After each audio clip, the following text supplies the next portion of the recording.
ഞായറാഴ്ചയൊക്കെ അല്ലേ, എവിടെയെങ്കിലൊക്കെ പോവാം എന്നിങ്ങനെ വിചാരിച്ചിരിക്കുമ്പോഴാണ് താസിഫ് വന്നിട്ട് പറയണം നമുക്ക് മെക്ലേറിയൻ പാർക്കിൽ പോകാം. വിൻ്ററൊക്കെ കഴിഞ്ഞ് പിന്നെ വിൻ്ററിന് മുന്നേ ഒക്കെ നമ്മൾ പോയിട്ടുണ്ട്, പക്ഷേ വിൻ്റർ കഴിഞ്ഞ് പിന്നെ നമ്മളങ്ങനെ പോയിട്ടില്ല എങ്ങും. അപ്പം നമ്മൾ വിചാരിച്ചു ഓക്കെ ഫൈൻ, നമുക്ക് ലൈക്കിൻ്റെ സൈക്കിളും സ്കേറ്റ് ബോർഡൊക്കെ എടുത്തിട്ട് നമുക്ക് മെക്ലേറിയൻ പാർക്കിൽ പോകാം. മെക്ലേറിയൻ പാർക്ക് നല്ലൊരു സ്പോട്ടാണ് ആക്ച്വലി, കിച്ചണറിൻ്റെ ഒരു ജെമ്മാണ് മെക്ലേറിയൻ പാർക്ക്. അപ്പോൾ കിച്ചണർ വാട്ടർലൂ ഏരിയയിലുള്ള എല്ലാവരും അത്യാവശ്യം അറിയപ്പെടുന്ന ഒരു പാർക്ക് തന്നെയാണ് മെക്ലേറിയൻ പാർക്ക്. അങ്ങനെ നമ്മൾ സ്കേറ്റ് ബോർഡും സൈക്കിളൊക്കെ എടുത്ത് നമ്മൾ പോയി ഇറങ്ങി. എന്തിനാണെന്ന് അറിയില്ല, ദീപൊക്കെ സ്കേറ്റ് ബോർഡൊക്കെ എടുത്ത് കൂടെ ഇറങ്ങിയിട്ടുണ്ട്. എന്തായാലും നമുക്ക് പോവാം. അങ്ങനെ ഞങ്ങൾ നല്ല ടെമ്പറേച്ചറാണ്, 14-15 ഡിഗ്രിയാണ് ടെമ്പറേച്ചർ. അപ്പോൾ നമ്മളെല്ലാവരും കൂടെ സൈക്കിളൊക്കെ എടുത്ത് പതുക്കെ ഇറങ്ങി. മെക്ലേറിയൻ പാർക്കിനെ കുറിച്ച് പറഞ്ഞാൽ മെക്ലേറിയൻ പാർക്കിൻ്റെ ചരിത്രം അടിപൊളിയാണ്. ഓപ്പൺ ആവുന്നത് 1958 ആദ്യം ഇതൊരു വേസ്റ്റ് മാനേജ്മെൻറ്റിന് വേണ്ടിയിട്ട് ഓപ്പൺ ചെയ്ത എന്തോ സൈറ്റ്സാണ്. അത് കഴിഞ്ഞിട്ട് 3 വർഷങ്ങൾക്ക് ശേഷം അത് ക്ലോസ് ചെയ്തു. അതിനുശേഷം പറയപ്പെടുന്നത് ഇത് ട്രക്കുകളൊക്കെ കൊണ്ടുവന്ന് ഗാർബേജ് ഡംപ് ചെയ്യാൻ ഉപയോഗിക്കുന്ന ഒരു സ്ഥലമായിട്ട് കുറച്ച് നാൾ യൂസ് ചെയ്തിരുന്നു. അതിനുശേഷം എന്നാ പറ്റിയെന്ന് വെച്ച് കഴിഞ്ഞാൽ മീതെയിൻ, ഈ വേസ്റ്റ് കൊണ്ടുണ്ടാകുന്ന മീതെയിൻ കാരണം അടുത്തുള്ള ടൗൺ ഹൗസിലെല്ലാം ഭയങ്കരമായ പ്രശ്നങ്ങളുണ്ടായി. അതിനുശേഷം ഇത് ക്ലോസ് ചെയ്യുകയും പിന്നെ ഒരുപാട് പൈസ മുടക്കി സിറ്റി ഇത്, പിന്നെ ഇപ്പോൾ അത് നല്ല അടിപൊളി സൈക്ലിംഗ് സ്പോട്ടാണ്. സ്റ്റണ്ടൊക്കെ ചെയ്യാൻ പറ്റുന്ന ഒരു കിട്ടുന്ന സ്പോട്ടാണ് മെക്ലേറിയൻ പാർക്ക്. ഇപ്പോൾ നമ്മുടെ വീട്ടിൽ നിന്ന് ഒരു 2 കിലോമീറ്ററിന് അടുത്തേ ഉള്ളൂ കേട്ടോ. അപ്പം നമ്മൾ ഇടയ്ക്ക് പോകാറുണ്ട്. പക്ഷെ നമ്മൾ ഇങ്ങനെ സൈക്കിൾ എടുത്തിട്ട് പോകുന്നത് കുറേ നാൾക്ക് ശേഷം. വിൻ്റർ ആയിരുന്നുകൊണ്ട് നമുക്കങ്ങനെ സൈക്കിൾ എടുത്തിട്ട് പോകാനുള്ള പ്രൊവിഷൻ ഉണ്ടായിരുന്നില്ല. പിന്നെ അതുപോലെ സൈക്കിൾ ഈ ഓപ്പർച്യൂണിറ്റീസ് മിക്കതും അവിടെ ക്ലോസ്ഡ് ആയിരുന്നു. അപ്പോൾ ഇപ്പോൾ അത് ഓപ്പൺ ആയിട്ടുണ്ടെന്ന് കേട്ടു. അപ്പം നമുക്കൊന്ന് പോയി നോക്കാമെന്നുള്ള രീതിയിൽ നമ്മൾ ഇറങ്ങിയതാണ്. അവിടെ ഈ പല ട്രെയിനിങ്ങുകളും അതുപോലെ സ്പോർട്സ് ആക്ടിവിറ്റീസും ഒക്കെ നടത്താനൊക്കെയുള്ള പ്രൊവിൻഷനൊക്കെ ഉള്ളൊരു സ്പേസാണത്. ബാസ്കറ്റ് ബോള്, അതുപോലെ ഫുട്ബോള്, ബാഡ്മിൻ്റൺ, എല്ലാത്തിനും ഉള്ള സ്പേസ് അവിടെ ഉണ്ട്. വലിയൊരു പാർക്കാണ്. അപ്പം നമ്മൾ എല്ലാവരും കൂടെ ഒന്ന് ഒരു വീക്കെൻഡ് ആണ്, പിന്നെ ഇപ്പം നമ്മൾ എക്സാമും ക്ലാസ്സൊക്കെ കഴിഞ്ഞ് നമ്മൾ അത്യാവശ്യം റിലാക്സ്ഡ് ആയിരിക്കുന്ന സമയമാണ്. അങ്ങനെ നമ്മൾ ഇറങ്ങാമെന്ന് വിചാരിച്ചു. അപ്പോൾ ദീപക്ക് നമ്മുടെ ഇപ്പോൾ ഇറങ്ങിയതാണ്. ദീപക്ക് പകുതി വെച്ചിട്ട് വർക്കൗട്ട് ചെയ്യണമെന്നും പറഞ്ഞ് പുള്ളി ജിമ്മിൽ പോയി. അപ്പോൾ സ്കേറ്റ് ബോർഡൊക്കെ പുള്ളി വഴിയിൽ ഉപേക്ഷിച്ചു. നമ്മളങ്ങനെ പോയിക്കൊണ്ടിരിക്കുകയാണ്.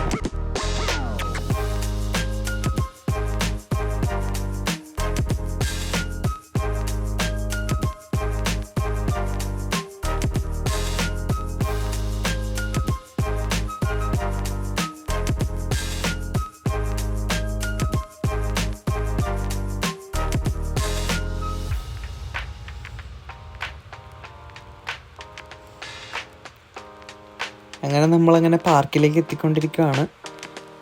താസിഫ് ആദ്യം എത്തി കേട്ടോ. ആള് സ്പീഡാണല്ലോ, ആദ്യമേ എത്തി. നമ്മൾ വന്ന് പാർക്കിൻ്റെ മാപ്പൊക്കെ നോക്കിയപ്പോഴാണ് മനസ്സിലായത് നമ്മൾ കയറിയത് സെക്കൻഡ് എൻട്രൻസിലാണ്. 2 എൻട്രൻസ് ഉണ്ട് പാർക്കിന്. അപ്പോൾ ഇത് ആക്ച്വലി ഈ സൈക്ലിംഗ് സ്പോർട്സിൻ്റെ ഒക്കെ എക്സിറ്റാണ് ഈ ഒരു എൻട്രൻസ്. നമ്മൾ കയറി വന്നത് എക്സിറ്റ് കോഡായിപ്പോൾ. ഇനിയിപ്പോൾ നമുക്ക് അപ്പുറത്തെ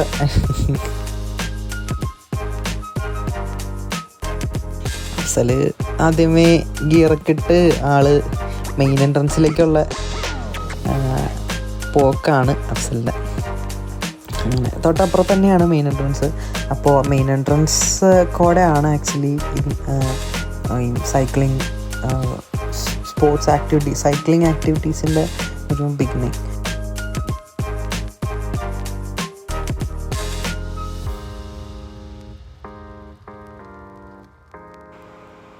ഇതാണ് മെക്ലേറിയൻ പാർക്കിൻ്റെ ഒരു എൻട്രൻസ് വരുന്നത്. നല്ല അടിപൊളിയാണ് സ്ഥലമൊക്കെ കാണാൻ. കാനഡയിലൊരു പ്രത്യേകത കേട്ടോ, ലൈക്ക് ചുമ്മാ ഒരു പാർക്ക് എന്നല്ലാതെ ആ പാർക്ക് എങ്ങനെ ഇരിക്കണം, അതിൻ്റെ ഡിസൈനൊക്കെ ചെയ്യുന്ന നല്ല രസമായിട്ടാണ്. അതിനൊക്കെ ഒരു ഭയങ്കര ഇമ്പോർട്ടൻസ് കൊടുക്കും കേട്ടോ. ഇപ്പോൾ ഇതാണ് സൈക്ലിംഗ് റാമ്പുകൾ. സൈക്ലിങ്ങിന് ഓരോ ബിഗിനർ, അതുപോലെ ഇൻ്റർമീഡിയറ്റ്, അതുപോലെ പ്രോ, അങ്ങനെ ഓരോ പല സെക്ഷൻസിനും ഓരോരോ റാമ്പുകളുള്ളത്. അപ്പോൾ നമ്മളെത്തിയപ്പോൾ അവിടെ കുറച്ച് പേരിങ്ങനെ സൈക്ലിങ് ചെയ്യുന്നുണ്ടായിരുന്നു. അപ്പോൾ നമ്മൾ പെർമിഷൻ ചോദിച്ചു. അപ്പോൾ അവർ ഓക്കെ എന്ന് പറഞ്ഞുകൊണ്ട് നമ്മളിങ്ങനെ കവർ ചെയ്യുമ്പോൾ കണ്ടോ ചാടുന്നുണ്ടോ, നമ്മൾ ഈ സിനിമയിലൊക്കെ കാണുന്ന പോലെയാണ് ഇവിടെ പിള്ളേരിങ്ങനെ ചാടിക്കുന്നത്. നമ്മുടെ സൈക്കിളിനൊന്നും ഇത് പറ്റത്തില്ല കേട്ടോ. അത് നല്ല പൈസയുള്ള സൈക്കിളാണ്. ഏകദേശം $800-900 അടുത്ത് വരുന്ന സൈക്കിളുകൾ. അത് നാട്ടിൽ 50,000 ലക്ഷങ്ങളൊക്കെ കൊടുത്ത് സൈക്കിൾ മേടിച്ചിട്ട് വരുന്നവരും വേറെ ഉണ്ട്. അപ്പോൾ നമ്മൾ കുറച്ച് പുതിയ ഗിംബലൊക്കെ മേടിച്ചുകൊണ്ട് നമ്മൾ പുതിയ കുറച്ച് ഷോർട്സൊക്കെ ട്രൈ ചെയ്തായിരുന്നു.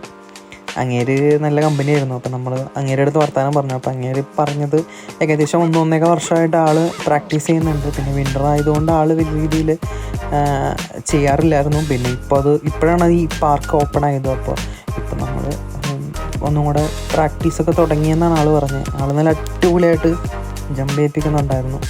അപ്പോൾ നമ്മൾ ട്രൈ ഒക്കെ ചെയ്യാൻ നോക്കി, പക്ഷെ നടപടിയായില്ല. നമുക്ക് ചെയ്യാൻ പറ്റും. ബിഗിനർ ചെറിയ പിള്ളേരുടെ പോലെയാണ്. ഇതാണ് ഒരു ഇൻ്റർമീഡിയറ്റ് എന്ന് പറയുന്നത്. ഇൻ്റർമീഡിയറ്റ് പറഞ്ഞാൽ നല്ല കൺട്രോൾ വേണം സൈക്ലിങ്ങിന്.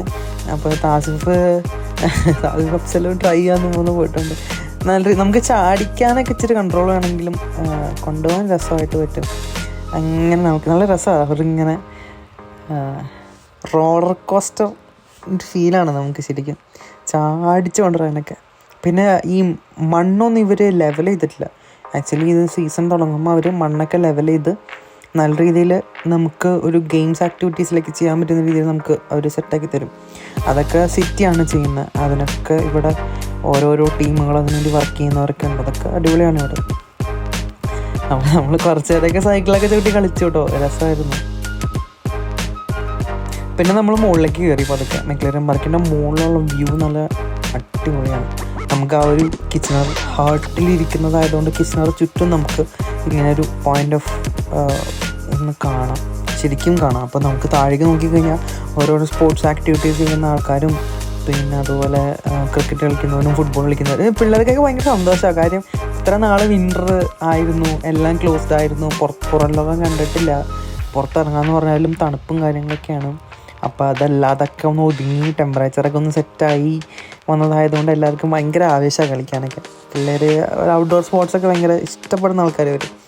അപ്പോൾ ഈ വീടിൻ്റെ അകത്ത് ഇരുന്ന് മടുത്ത് 4 മാസം കഴിഞ്ഞപ്പോൾ എല്ലാവരും ഇറങ്ങിയതാണ്. ഈ അപ്പാപ്പനെ നമ്മൾ മോഡിൽ വെച്ച് മീറ്റ് ചെയ്ത കേട്ടോ. ഈ അങ്കിള് ശരിക്കും പറഞ്ഞാൽ ഇവിടെ ഇവർക്കൊരു ക്ലബ്ബുണ്ട്, ഇങ്ങനെ സ്കൈ വാച്ചിങ് ഒരു ക്ലബ്ബുണ്ട് ഇവർക്ക്. ഇവരുടെ ഒരു ഓൺ ആപ്പൊക്കെ ഉണ്ട്. ആപ്പ് നമ്മളൊക്കെ കാണിച്ചു തന്നു. ആപ്പിൻ്റെ അകത്ത് ഇങ്ങനെ. അപ്പോൾ അത് രജിസ്റ്റർ ചെയ്തിട്ട് അപ്പം ഞങ്ങൾക്ക് എന്താണ് ഇത് സംഭവം എന്നുള്ളത് കാണിച്ചു തന്നു. അപ്പോൾ ഇവർ നോക്കുന്നതെന്ന് വെച്ചാൽ ഓരോ ഈ വൈറ്റ് ലൈൻ പോകുന്നതാണ് നമ്മുടെ സണ്ണിൻ്റെ പാത്ത് എന്ന് പറയുന്നത്. അതിനകത്ത് ഓരോരോ സ്റ്റാർസിൻ്റെ ലൊക്കേഷൻ, ഓരോ പ്ലാനറ്റ്സിൻ്റെ ലൊക്കേഷൻ അങ്ങനെ കറക്റ്റായിട്ട് നമുക്ക് കാണാൻ പറ്റും. അപ്പോൾ ഞങ്ങൾ പറഞ്ഞിട്ടുണ്ടെന്ന് വെച്ച് കഴിഞ്ഞാൽ ഇപ്പോൾ ജൂപ്പിറ്റർ മാത്രമേ നമുക്ക് മുകളിൽ കാണാൻ പറ്റുള്ളൂ. ബാക്കിയെല്ലാം ഭൂമിയുടെ മറ്റു വശത്താണ്. അതൊരു 4 മാസം കഴിഞ്ഞാലേ നമുക്ക് കാണാൻ പറ്റത്തുള്ളൂ. അങ്ങനെ അപ്പോൾ നല്ല രസമായിരുന്നു ആപ്പ് കാണാൻ. കാര്യം നമ്മൾ ഓരോ നക്ഷത്രങ്ങൾ കാണുമ്പോൾ നമ്മളൊന്നും ചിന്തിക്കില്ലെങ്കിലും പക്ഷെ അതിനൊക്കെ ഓരോരോ ആ ഷേപ്പുകളും കാര്യങ്ങളും അവരത് നോക്കുന്നതും അറേഞ്ച് ചെയ്തിരിക്കുന്നതും ആപ്പിനൊക്കെ രസമായിട്ടാണ്. പിന്നെ അപ്പാപ്പൻ ഇൻവൈറ്റ് ചെയ്തു കേട്ടോ നമ്മളെ ക്ലബിലേക്ക് വരാനായിട്ട്. ഞങ്ങളൊന്നും പോയി. അപ്പോൾ നമ്മൾ പോയിക്കോട്ടെ, നമ്മളെ കൊണ്ടൊന്നും വയ്യ. പക്ഷെ സമ്മതിക്കണം, അങ്ങേര് ഭയങ്കര ഒരു പാഷനേറ്റായിട്ട് ചെയ്യുന്ന ഒരാളാണ്. അത്രയും വലിയൊരു ടെലസ്കോപ്പൊക്കെ പൊക്കി മെക്ലറിൻ പാർക്കിൻ്റെ പൊക്കി മുകളിൽ കൊണ്ടുവന്നിട്ട് നോക്കി ഓരോ കാര്യങ്ങളും നോക്കിയിരിക്കാന്നൊക്കെ പറഞ്ഞാൽ അത് ഭയങ്കര ഒരു എന്താ പറയുക, അവർക്ക് ഭയങ്കര എക്സൈറ്റ്മെൻറ്റും ആയിരുന്നു അത് ചെയ്യാൻ. അതിന് ശരിക്കും പാഷൻ ഉണ്ടായിരുന്നെങ്കിൽ നമുക്കങ്ങനെ ചെയ്യാൻ പറ്റത്തുള്ളൂ എന്ന് എനിക്ക് തോന്നുന്നു. പിന്നെ ഞാൻ ആദ്യം വിചാരിച്ചത് അങ്ങേരെ ഒറ്റയ്ക്കാണെന്ന്. പക്ഷേ ഒറ്റയ്ക്കല്ല, അങ്ങേരുടെ ഒപ്പം ഒരു ക്ലബ്ബ് തന്നെയുണ്ട്. അപ്പോൾ ഞാൻ വിചാരിച്ചത് ഓക്കെ ഞങ്ങൾ ഒറ്റയ്ക്ക് വന്ന് ചെയ്യുന്നു, സമ്മതിക്കണം എന്നുള്ള മെയിൻലി ഞാൻ നോക്കിയിരുന്നപ്പോൾ ഞങ്ങളുടെ ഒപ്പം തന്നെ 2-3 പേരും കൂടെ വന്നു. ഇതുപോലെ ടെലസ്കോപ്പൊന്നും കൊണ്ടുവന്നില്ല, എന്നാലും വേറെ 2-3 പേര് ഇതുപോലെ ക്ലബിൻ്റെ പാർട്ടായിട്ടുള്ളവർ വന്നു. അപ്പോൾ അവർ പറഞ്ഞത് എല്ലാ ഫ്രൈഡേഴ്സിലും അവർ ഫേസ്ബുക്ക് പോസ്റ്റ് ഇട്ടിട്ടാണ് എല്ലാവരും ഗ്യാദർ ചെയ്യുന്നത്.